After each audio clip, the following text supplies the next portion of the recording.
मित्रों, स्वागत है आपके अपने YouTube channel math Mantra by Rajan Mishra में। भौतिक विज्ञान की अगली कड़ी में लेकर उपस्थित हुए हैं चाल तथा वेग। अच्छे से देखिएगा, समझिएगा, कोई डाउट होगा तो बताइएगा। आज का जो हमारा टॉपिक है चाल तथा वेग। नाम चाल तथा वेग है, लेकिन इसमें सारी जानकारी आपको दे देंगे, जैसे छोटी इकाई से बड़ी इकाई की तरफ। सबसे पहले आपको चर्चा करेंगे दूरी, इसके बाद चर्चा करेंगे विस्थापन, ठीक है, फिर इसके बाद चाल, फिर वेग, फिर त्वरण, इसी तरह आगे बढ़ेंगे। दूरी समझिए। दूरी के लिए आप कहेंगे किसी निश्चित समय में तय किए गए पथ की लंबाई को क्या कहते हैं? दूरी कहते हैं। ठीक है, क्या कहते हैं? दूरी कहते हैं। जो अंतिम और प्रारंभिक बिंदु के बीच की दूरी होगी टोटल, वो क्या होगी? दूरी होगी। विस्थापन क्या होता है? किसी निश्चित समय में तय की गई दूरी का प्रारंभिक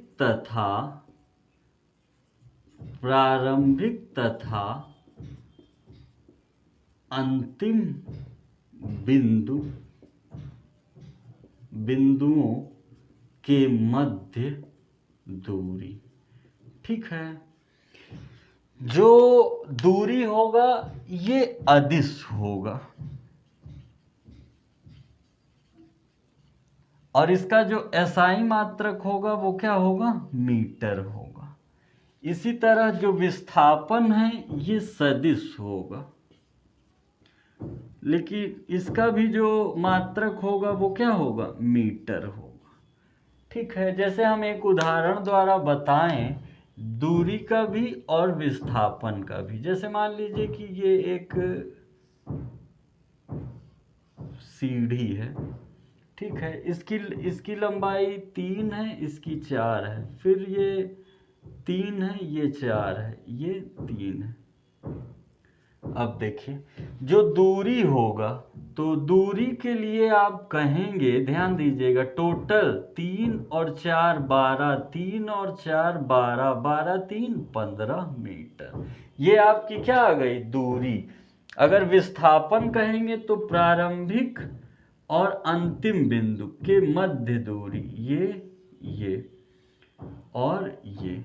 तो देखिए ये कितना होगा? 3 4 पाइथागोरस प्रमेय से 5, 3 4 पाइथागोरस प्रमेय से 5, 5 5 10, 3 13, यानी विस्थापन कितना हो गया? विस्थापन हो गया 13। विस्थापन क्या कहेंगे? 5 5 10 3, ये जो आया है 5 5 10 और 3 13। ठीक है, तो एक बात आप मन में रखिएगा, जो रेशियो होगा, इम्पोर्टेंट बात है, पूछा जा सकता है, जो दूरी और विस्थापन का जो रेशियो होगा वो हमेशा 1 से बड़ा या बराबर होगा। दूरी और विस्थापन का जो रेशियो होगा वो हमेशा 1 से बड़ा या बराबर होगा। ठीक है, इतनी बात समझ में आ रही? एक बार रिपीट कर दे। दूरी क्या होगा? किसी निश्चित समय में तय किए गए पथ की लंबाई को दूरी कहते हैं। अदिश होता है, मीटर में एसआई मात्रक होता है। विस्थापन किसी निश्चित समय में तय की गई दूरी का प्रारंभिक तथा अंतिम बिंदुओं के मध्य दूरी सदिश राशि होता है, मीटर में इसका मात्रक व्यक्त किया जाता है। ये दूरी अपॉन विस्थापन कहेंगे तो 1 से हमेशा बड़ा होगा। ये हमने उदाहरण दे दिया कि दूरी जो होती है संपूर्ण माप होती है, पर विस्थापन प्रारंभिक और अंतिम बिंदुओं के मध्य दूरी होता है। आगे चाल है। चाल देखिए, किसी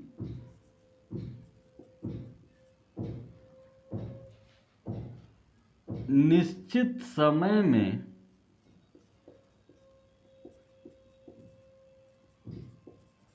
तय की गई दूरी को चाल कहते हैं।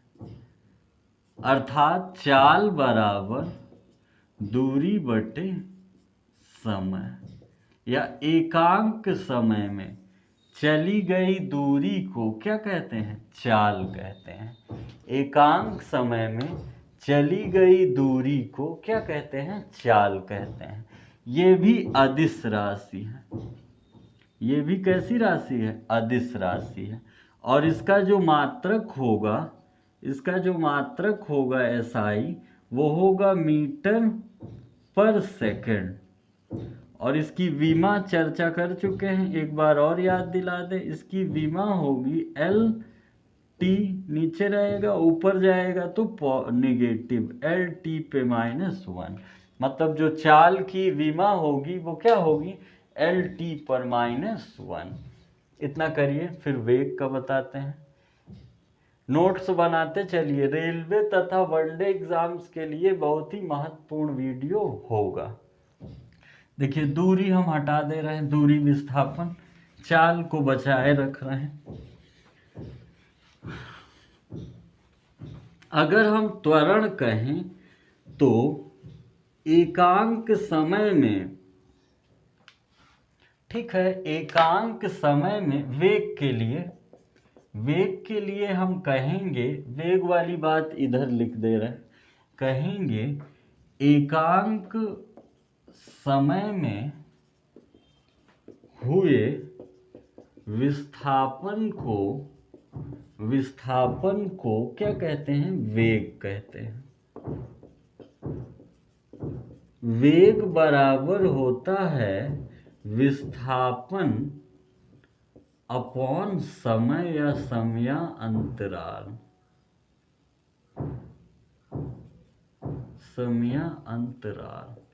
ठीक है, ये है।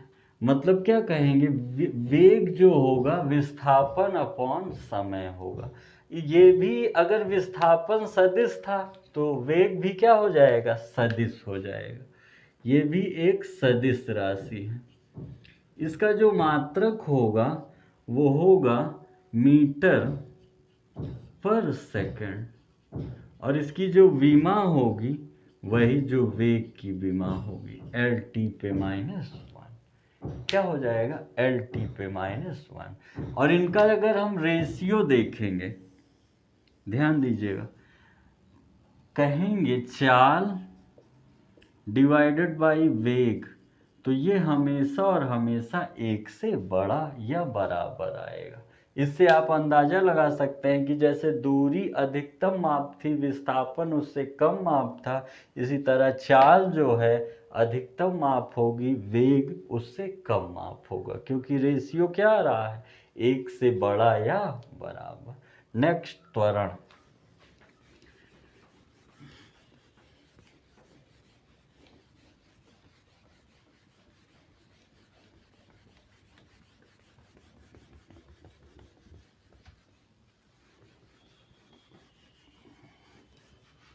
त्वरण के लिए आप कहेंगे त्वरण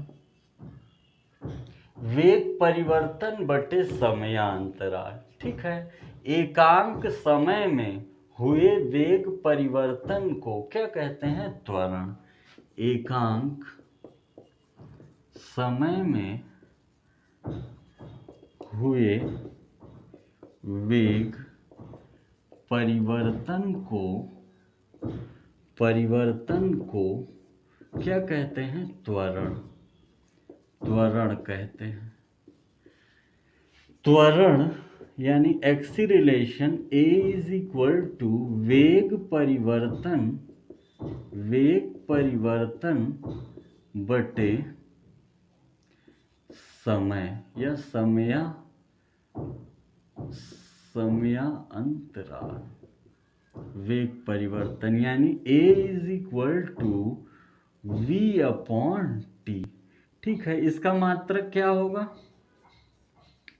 इसका मात्रक होगा वेग परिवर्तन, यानी क्या होगा? वेग का मात्रक था मीटर पर सेकंड और समय है, समय का मात्रक सेकंड, तो मीटर पर सेकंड स्क्वायर। इसका मात्रक क्या हो जाएगा?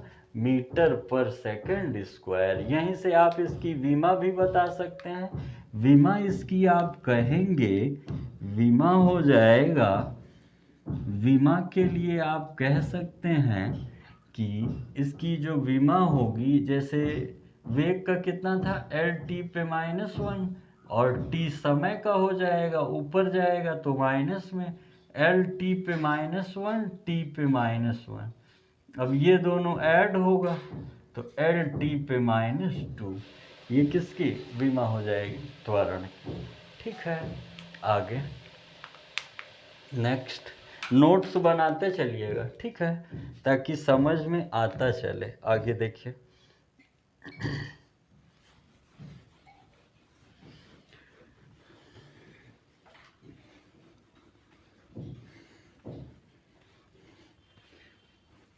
आगे इससे संबंधित ग्राफ पूछा जाता है, रेलवे में पूछते हैं, वनडे एग्जाम में तो नहीं पूछते, पर रेलवे के लिए अगर हम ग्राफ बताएं, देखिएगा,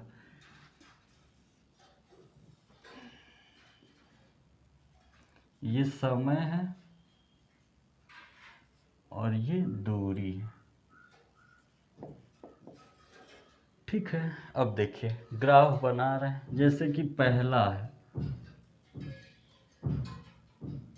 ये ए है।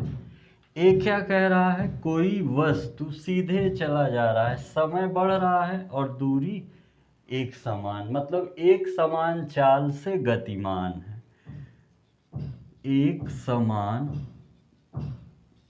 चाल से गतिमान है।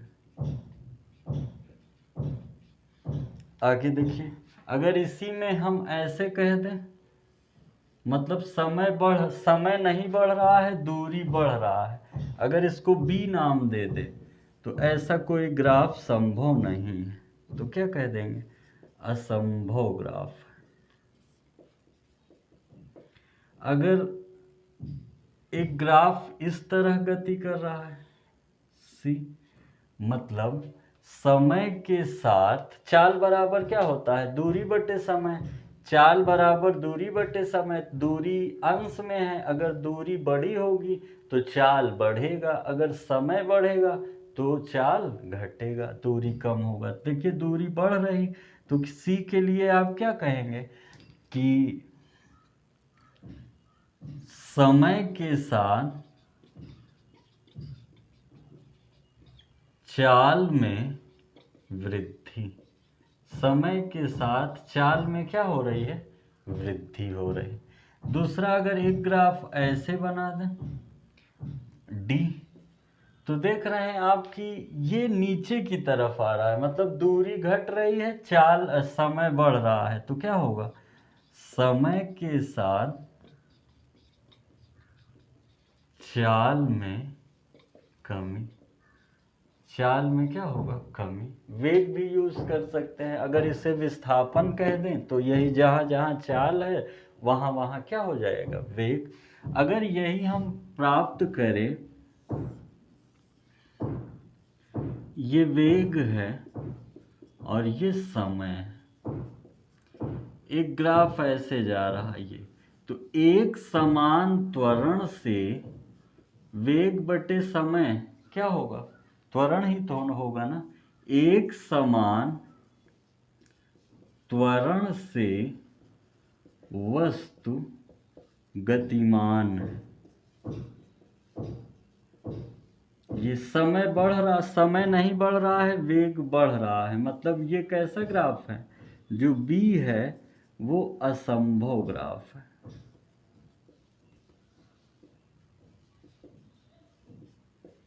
अब एक अगर इस तरह ले जाएं सी, तो समय के साथ त्वरण में वृद्धि हो रही।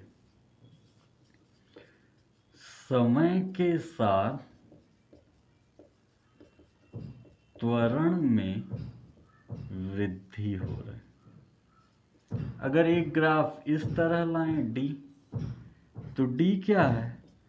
समय के साथ त्वरण में कमी हो रही। समय के साथ त्वरण में कमी हो रही। अगर कम होते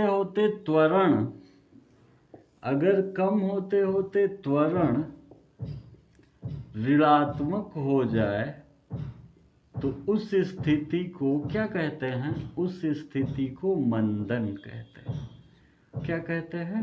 उस स्थिति को मंदन। अगर समय के साथ त्वरण ऋणात्मक हो जाए तो उस स्थिति को मंदन कहते हैं। नोट्स बनाइए और लिखते चलिए। नेक्स्ट,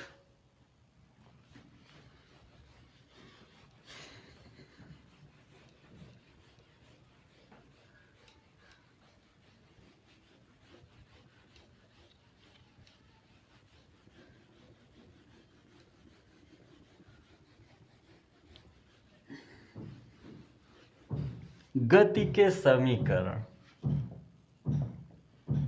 गति के समीकरण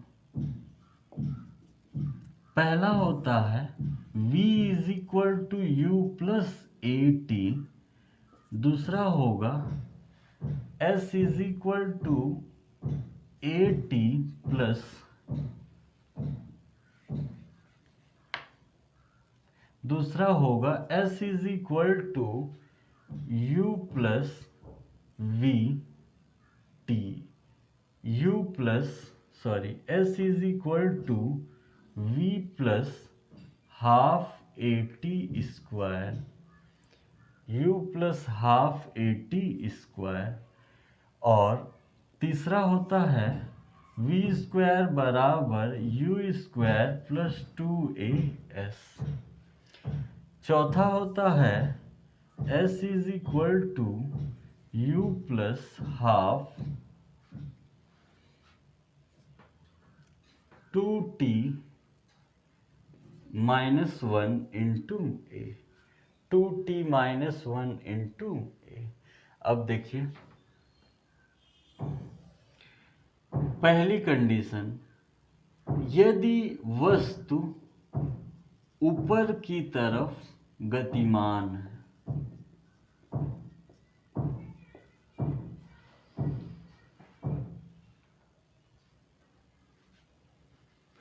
ऊपर की तरफ गतिमान है तो a = क्या रख देंगे? -g। जहां जहां a है वहां वहां क्या रख देंगे? -g। और g की वैल्यू क्या हो जाएगी? g की वैल्यू हो जाएगी, गुरुत्वीय त्वरण है 9.8 मीटर/सेकंड² या लगभग 10 मीटर/सेकंड² भी ले लेते हैं। अगर वस्तु नीचे की तरफ आ रही, वस्तु नीचे की ओर गतिमान है तो a = g ही लेते हैं प्लस में, और g का मान वही रहता है। ठीक है, g का मान वही रहता है। ठीक है, अब जहां v क्या है? अंतिम वेग। u क्या है? प्रारंभिक वेग। a क्या है? त्वरण। और t क्या है? समय। s क्या है? विस्थापन। ठीक है, ये इस पर न्यूमेरिकल ढेर सारे लगवाएंगे, चिंता ना करिएगा। नेक्स्ट,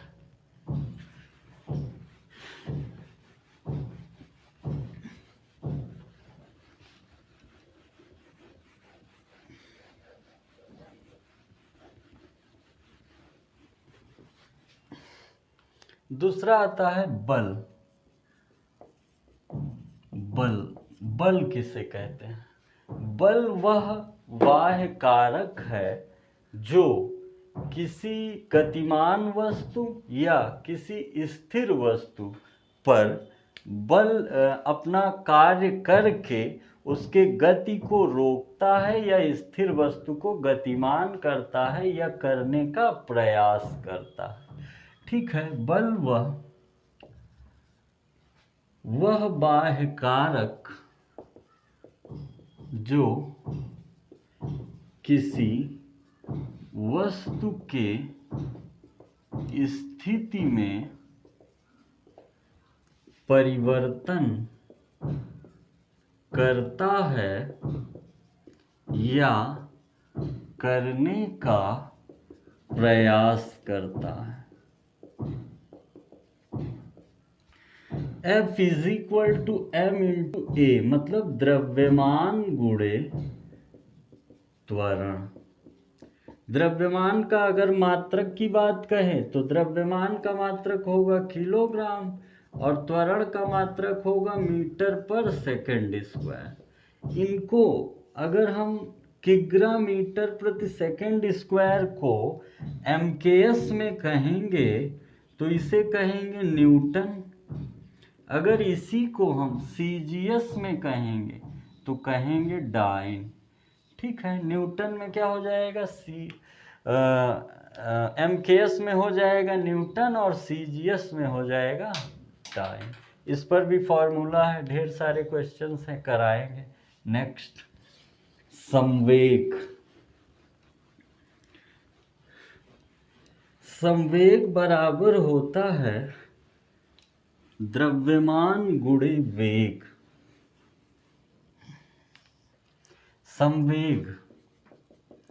संवेग बराबर होता है द्रव्यमान गुणे वेग। द्रव्यमान का मात्रक किलोग्राम और वेग का मात्रक मीटर पर सेकंड। तो टोटल इसका मात्रक कितना हो जाएगा, किलोग्राम मीटर पर सेकंड। अगर विमा देखा जाए तो क्या कहेंगे, mL/T⁻⁻⁰। महत्वपूर्ण है संवेग संरक्षण का नियम।